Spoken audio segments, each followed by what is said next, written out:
आज होगा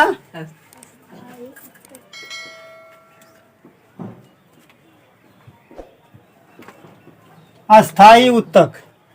देखो अस्थाई उत्तक है, ठीक। इसमें कल बताए थे कि सभी उत्तक जो है था, चाहे उधर जितना भी तरह का था, सब क्या ले रहा था, यंत्र में विभाजन की क्रिया करके हमारा अस्थाई उत्तक का निर्माण कर रहा था ना। तो उसमें क्या था, विभाजन की क्रिया हो रहा था, लेकिन इसमें विभाजन की क्रिया नहीं होगी। ये हमारा अस्थाई उत्तक है, इसमें विभाजन की क्रिया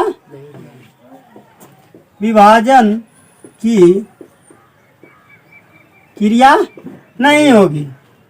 इसके बाद इसका आकार, इसके कोशिका का आकार क्या होगा, निश्चित होगा। आकार क्या होगा, निश्चित।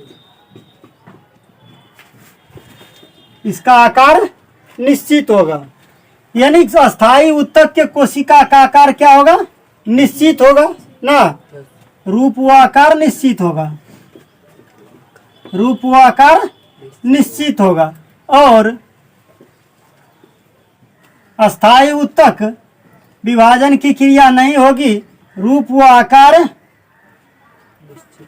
निश्चित होगा। और ये मृत व सजीव दोनों रूप में ये पाया जाएगा। किसमें, मृत व सजीव दोनों रूप में मिलेगा। इसके बाद इसमें कोशिका भित्ति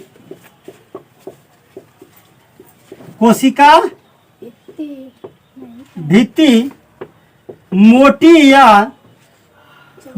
या पतली दोनों रूप में मिल सकता है। तो बताए थे कि कोशिका अस्थाई उत्तक में कोशिका भित्ति मोटी या पतली पाया जाता है। और सिर्फ कोशिका भित्ति किसमें पाया जाता है, पादप में ही पाया जाता है। जंतु में कोशिका भित्ति नहीं पाया जाता है, उसमें कोशिका द्रव पाया जाता है। तो कोशिका भित्ति मोटी अथवा पतली दोनों रूप में हो सकता है, ठीक। और इसकी कोशिका भित्ति किससे बना होगा, सेल्यूलोज से। कोशिका भित्ति किससे बना होगा, सेल्यूलोज से। और इसके कोशिका द्रव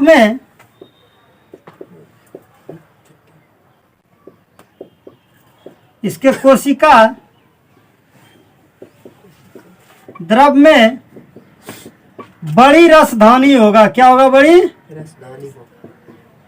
बड़ी रसधानी होगा।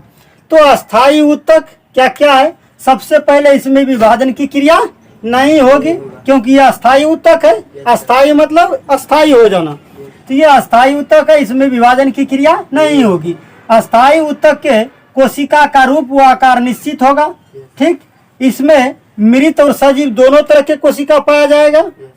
इसके बाद इसमें कोशिका भित्ति जो होगा वो मोटी अथवा पतली दोनों तरह के होगा, ठीक। और कोशिका भित्ति किससे बना होता है, तो सेल्यूलोज से बना होगा। अस्थाई उत्तक, इसमें कोशिका द्रव में बड़ी रसधानी पाया जाता है। हमारा क्या है, अस्थाई उत्तक। क्या है, अस्थाई उत्तक। इसे हम परमानेंट टिश्यू कहते हैं। क्या कहते हैं, परमानेंट टिश्यू। तो इंग्लिश में नाम हमेशा याद रखना है, क्योंकि एग्जाम में जो है इंग्लिश ही पूछता है। अस्थाई उत्तक न दे के परमानेंट टिश्यू दे देगा, तो उस समय तुम बौख जाओगे। तो अस्थाई उत्तक को हम दो भाग में बांटते हैं, एक सरल उत्तक, दूसरा जटिल उत्तक। सरल उत्तक को हम इंग्लिश में कहेंगे सिंपल टिश्यू, और जटिल उत्तक को कहेंगे कॉम्प्लेक्स टिश्यू। तो सिंपल टिश्यू और कॉम्प्लेक्स टिश्यू दो हो गया हमारा अस्थाई उत्तक का। और ये जो होता है ये संरचना के आधार पर, किसके आधार पर, संरचना के आधार पर। ये हमारा संरचना के आधार पर अस्थाई उत्तक दो प्रकार के, एक सरल उत्तक, दूसरा जटिल उत्तक। इसके बाद सरल उत्तक को हम बांटते हैं तीन भाग में। और डायरेक्ट क्वेश्चन रिकॉर्ड है कि आज तक जितना ग्रुप डी का एग्जाम हुआ है इधर हाल फिलहाल में नया सिलेबस से और एनटीपीसी का, सब में एक क्वेश्चन जरूर है, 1 से 2 क्वेश्चन सब में, चाहे वे ये पैराकाइमा पैरेन्काइमा से आ जाए, कोलन कैमा से आ जाए या स्क्लेरन कैमा से आ जाएगा। और हिंदी में नाम नहीं देता है। जब इससे सवाल आएगा तो डायरेक्ट आएगा, क्वेश्चन डायरेक्ट आएगा कि पौधे में लचीलापन जो होता है, मान लिया जाए कि एक नया पौधा है, उसका ऊपर शीर्ष पकड़ के मोड़ोगे, इसके बाद छोड़ दोगे तो वो सीधा हो जाएगा, तो वो लचीलापन हुआ, टूटा नहीं, तो किस उत्तक के कारण होता है। तो वैसे सब सवाल आएगा और ऑप्शन तुम्हारा देगा पैरन कायमा, कोलन कायमा और स्क्लेरन कायमा। तो इस तीनों से जबरदस्त और हरेक दिन हरेक एग्जाम में क्वेश्चन आया है, तो इससे जो है मेहनत करना है जरा मन लगा के। तो सरल उत्तक को हम 3 भाग में बांटेंगे। एक मृदु उत्तक जिसे हम पैरन कायमा कहेंगे, दूसरा है स्थूल कोण उत्तक जिसे हम कोलन कायमा कहेंगे, और तीसरा है दृढ़ उत्तक, इसे हम स्क्लेरन कायमा कहेंगे। तो तीनों को बारी बारी से हम देखेंगे। सबसे पहला तुम्हारा है मृदु उत्तक ना, जिसे इंग्लिश में हम कहेंगे पैरन कायमा।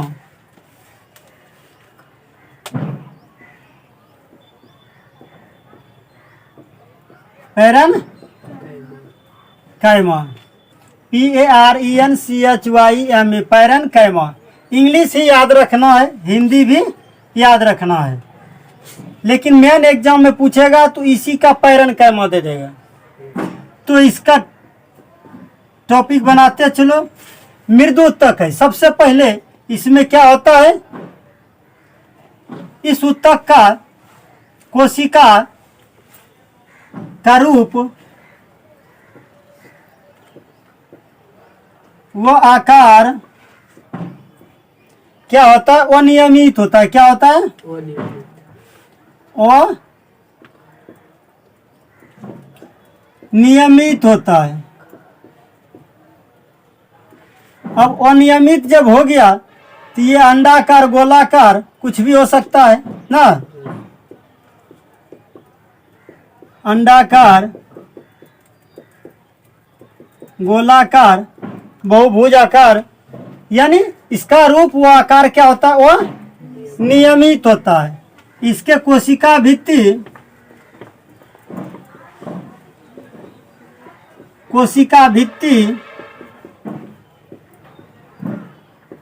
पतली होती है। इसकी कोशिका भित्ति पतली होती है। ये सरल और अस्थाई उत्तक है। क्या है ये, सरल व अस्थाई उत्तक है। इसके कोशिका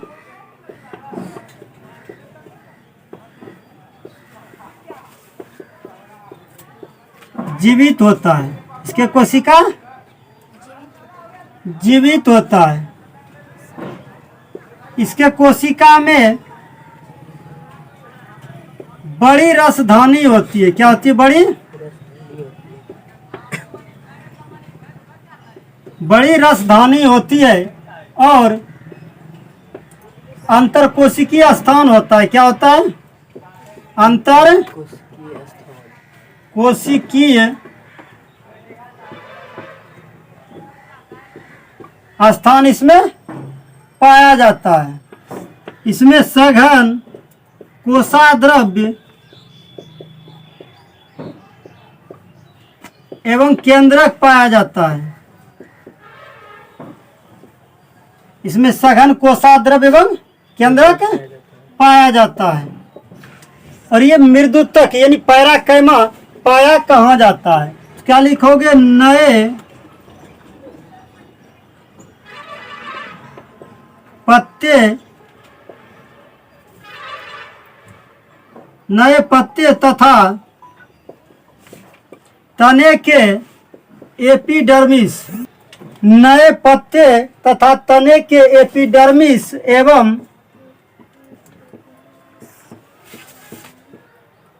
कॉर्टेक्स में पाया जाता है ना।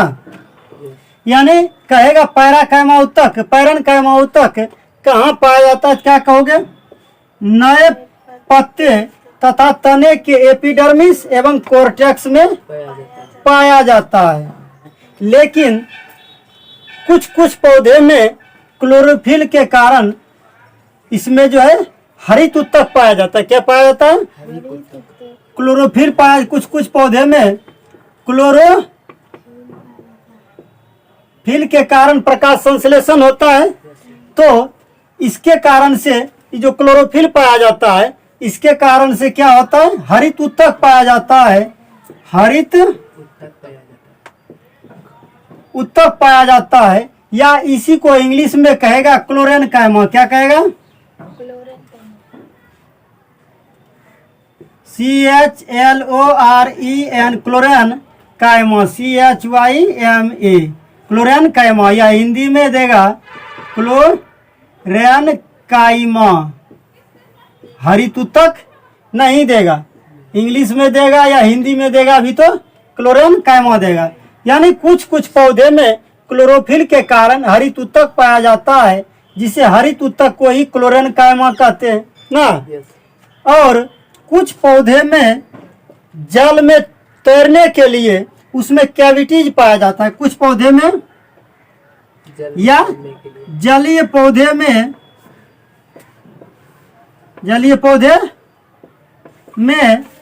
तैरने के लिए कैविटीज या गुहिकाएं, इसे क्या बोलोगे? गुहिकाएं पाए जाते हैं, जिस उत्तक को हम क्या कहते हैं? एरेनकाइमा। क्या कहते हैं? एरेनकाइमा। कहने का मतलब है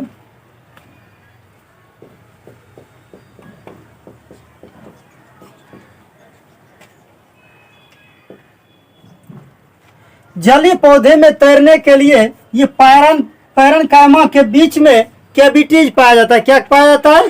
कैविटीज पाया जाता है। उसमें क्या होगा? जब खाली स्थान रहेगा तो एयर होगा। एयर रहने के कारण ये क्या होगा? एरेनकाइमा उत्तक कहलाएगा। क्या कहलाएगा? एरेनकाइमा कहलाएगा। या इसी एरेनकाइमा को हिंदी में कहेंगे वायु उत्तक। क्या कहेंगे? वायु उत्तक कहेंगे। तो वायु उत्तक दे दे तो समझ जाना है कि पैरेनकाइमा का ही भाग है ना। पैरेनकाइमा में जलीय पौधा होगा तो उसमें खाली स्थान होगा, जिसमें गुहिकाएं होगा, कैविटीज होगा, तो उसे हम एरेनकाइमा कहेंगे। क्या कहेंगे? एरेनकाइमा कहेंगे या वायु उत्तक कहेंगे। और जिसमें क्लोरोफिल पाया जाएगा उसे हरित उत्तक कहेंगे या क्लोरेनकाइमा। क्लोरोफिल से क्लोरेन हो गया और काइमा चल रहा है यहाँ पैराकाइमा से ना, तो हरित उत्तक या क्लोरेनकाइमा। तो इतना सा इसके बारे में हुआ, पैरेनकाइमा के बारे में। अब इसका हम कार्य देखेंगे कि क्या क्या कार्य है। अब देखना इसका कार्य। तो पहला क्या है? पौधे का संरक्षण करता है ना। पौधे का संरक्षण करता है, यानी टूटने फूटने से बचाता है। पौधे का संरक्षण करता है एपिडर्मिस के रूप में। किस रूप में? एपिडर्मिस के रूप में। दूसरा है भोजन का निर्माण करता है। भोजन का निर्माण करता है, यानी प्रकाश संश्लेषण के क्रिया द्वारा भोजन का निर्माण करता है। तीसरा है भोजन का संचय। भोजन का संचय तथा उत्सर्जित पदार्थ गोंद, रेजिन, टेनिन का संचय करता है। तो भोजन का संचय भी करता है, ठीक। और उत्सर्जित पदार्थ, जैसे हम लोग का उत्सर्जित पदार्थ होता है पसीना, ठीक। मान लिया जाए एक उदाहरण के रूप में कि पसीना आता है, तो वैसे वृक्ष सब में क्या होता है? गोंद निकलता है। बबूल के पेड़ में देखा होगा गोंद टाइप का निकलता है। तो वैसे किसी में गोंद निकलता है तो किसी में रेजिन निकलता है। क्या निकलता है? रेजिन निकलता है। तो किसी में टेनिन निकलता है। इस सब का संचय कौन करता है? पैरेनकाइमा ना। इसके बाद भोजन के पार्श्व चालन में सहायता करता है। तो भोजन तैयार कहाँ होता है? पत्तियों के द्वारा। तो पत्तियों से अन्य हिस्से तक पहुंचाना पार्श्व चालन कहलाएगा। क्या कहलाएगा? पार्श्व चालन। तो कौन उत्तक करता है? पैरेनकाइमा करता है। इसके बाद आ जाओ चौथा पांचवा नंबर, अंतर कोशिकीय स्थान गैसीय विनिमय में सहायता करता है। अंतर कोशिकीय स्थान यानी कोशिका के बीच जो खाली स्थान रहता है उसे हम क्या कहेंगे? अंतर कोशिकीय स्थान। और खाली स्थान में गैसीय विनिमय में सहायता करता है। क्या करता है? गैसीय विनिमय में सहायता करता है। तो हमारा जो है मृदु तक यानी पारण कायमा का यहाँ तक कार्य है। अब देखते हैं दूसरा नंबर कोलन कायमा। अब दूसरा नंबर क्या है? स्थूल कोण उत्तक ना, जिसे इंग्लिश में हम कहते हैं कोलन कायमा। पहला हुआ पैरन कायमा, दूसरा हमारा हुआ कोलन कायमा, दूसरा है स्थूल कोण उत्तक।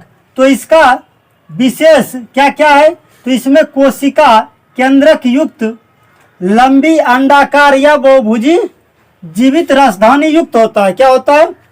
इसमें कोशिका जो होता है केंद्रक युक्त होता है, इसमें केंद्रक पाया जाता है और इसका आकार लंबी या अंडाकार होता है या बहुभुजी या जीवित आकार का होता है।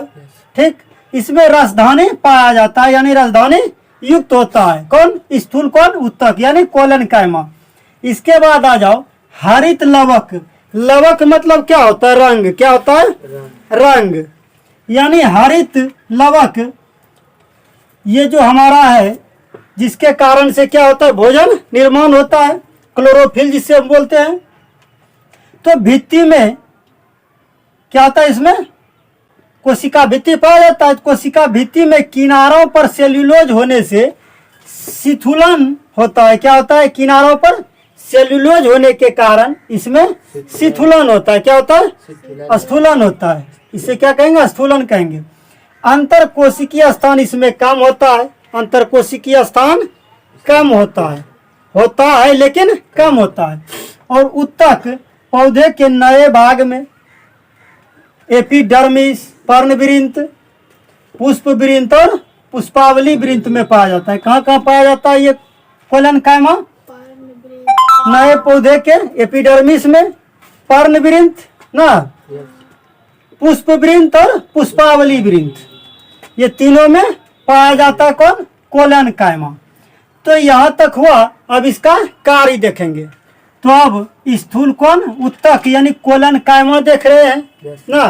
तो कोलन कायमा का कार्य क्या क्या है जो कि एग्जाम में डायरेक्ट आता है? तो सबसे पहला है इसका क्या है? यांत्रिक सहायता करना। क्या करना? यांत्रिक सहायता करना।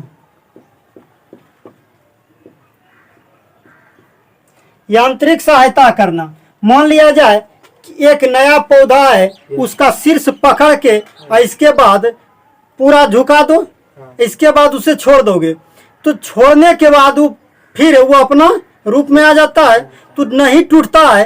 तो वही यांत्रिक सहायता कौन करता है? यही कोलन कायमा उत्तक के कारण ना। यही कोलन कायमा जो उत्तक पाया जाता है उसके टहनी में, तो वो क्या करता है? इसका यांत्रिक सहायता करता है। दूसरा इसमें क्या है, और परीक्षा में यही पूछता है कि किस उत्तक के कारण पौधे में लचीलापन होता है। क्या होता है? पौधे में लचीलापन। पौधे में लचीलापन होता है। क्वेश्चन पूछेगा किस उत्तक की वजह से पौधे में लचीलापन होता है, क्या कहोगे? कोलन कायमा ना। ऑप्शन देगा पैरन कायमा, कोलन कायमा और स्क्लेरन कायमा। तो हमारा क्या होगा? कोलन कायमा। यांत्रिक सहायता प्रदान करना यानी पौधे में लचीलापन किसके कारण? कोलन कायमा के कारण। और इसमें हरित लवक पाया जाता है। क्या पाया जाता है?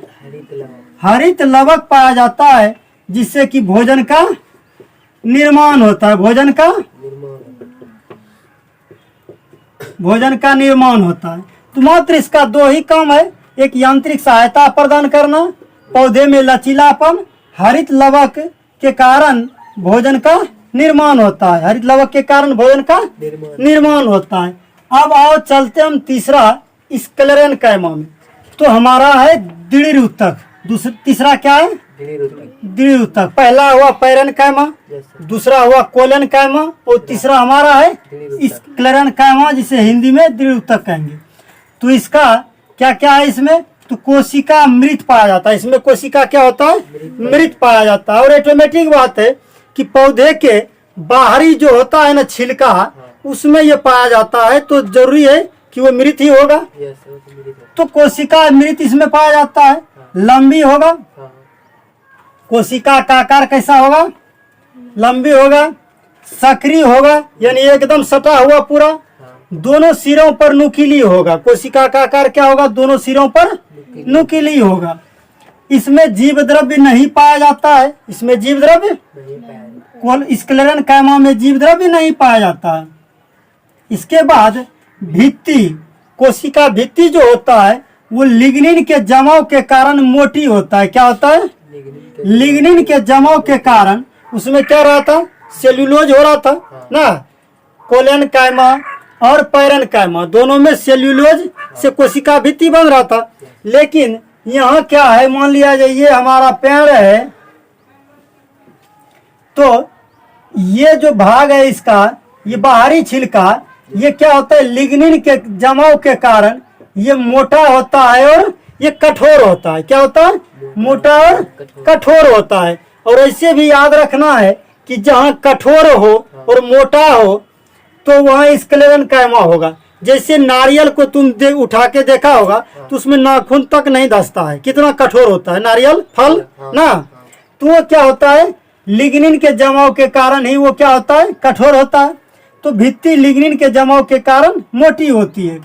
और कोर्टेक्स पेरिसाइकिल संवहन बंडल का निर्माण करता है। क्या क्या करता है? कोर्टेक्स पेरिसाइकिल और संवहन बंडल का निर्माण करता है ना।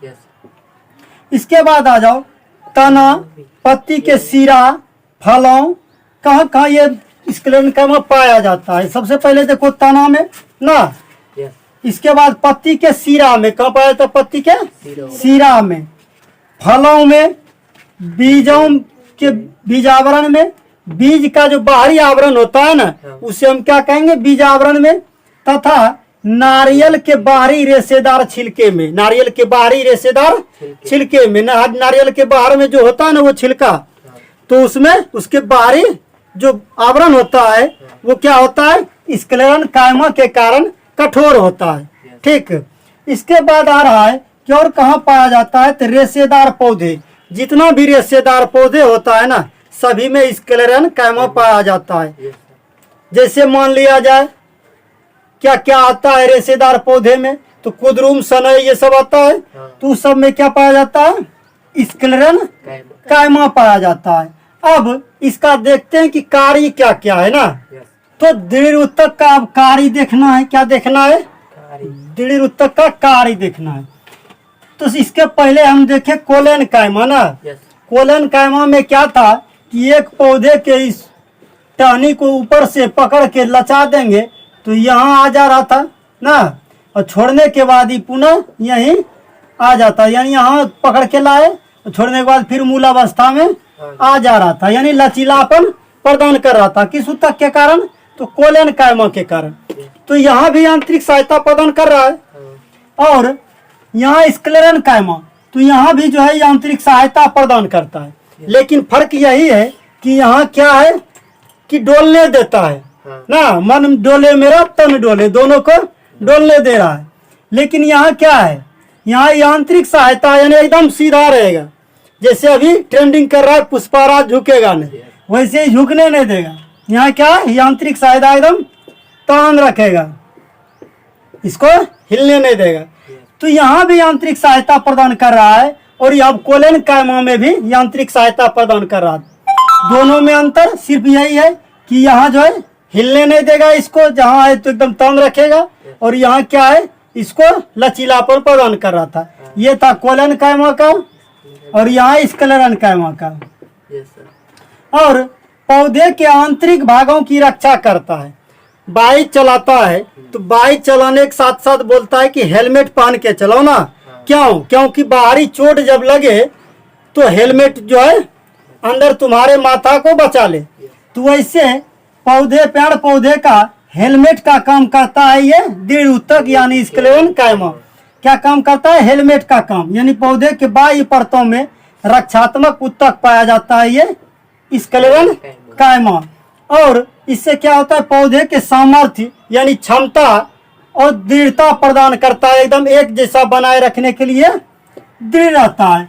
तो बस यही इतना सा अंतर था कोलन कायमा और स्क्लेरन कायमा में। यांत्रिक सहायता दोनों प्रदान करता है, बस यही है कि कोलन कायमा झुकने देता है और ये क्या करता है? झुकने नहीं देता है। और पौधे के आंतरिक भागों की रक्षा करता है। कारण है कि पौधे के ये जो मृदुतक पाया जाता है, ऊपर में जो स्क्लेरोकार्मा पाया जाता है, ये तो मृत कोशिका पाया जाता है, जिसके कारण ये ठोस होता है। और ठोस के कारण जब बाहरी ठोस है तो अंदर जो ऐसे चोट लगने से भी बचा लेगा।